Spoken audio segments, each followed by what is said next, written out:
తెలంగాణలో ప్రాజెక్టుల panchayat హీటెక్కిస్తోంది. CM Revanth Reddy BRS పై చేసిన విమర్శలకు కౌంటర్ ఇస్తున్నారు గులాబీ నేతలు. కృష్ణా ప్రాజెక్టులను కేంద్రానికి అప్పగించి తప్పించుకునే ప్రయత్నం చేస్తున్నారని మండిపడ్డారు మాజీ మంత్రి జగదీష్ రెడ్డి. కేంద్రానితో లాలుచి పడే ప్రాజెక్టులను అప్పగిస్తున్నారని ఆరోపించారు.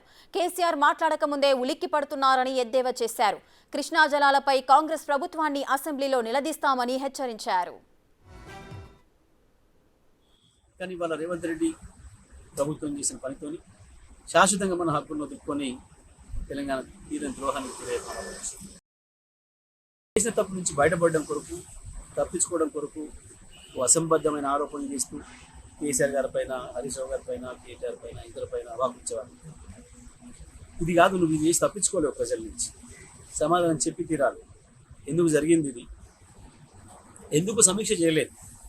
కేంద్ర ప్రభుత్వం పెట్టిన సమావేశానికి మన అధికారులు పోతున్నప్పుడు ముఖ్యమంత్రి సమీక్ష లేదు, ఇరిగేషన్ శాఖ మంత్రి సమీక్ష లేదు, అధికారులు వెళ్ళి చాలా ఆయాచితంగా అప్పచెప్పి రావటం, ఇవాళ వచ్చిన తర్వాత తలా ఒక మాట మాట్లాడి తప్పించుకునే ప్రయత్నం చేయదు.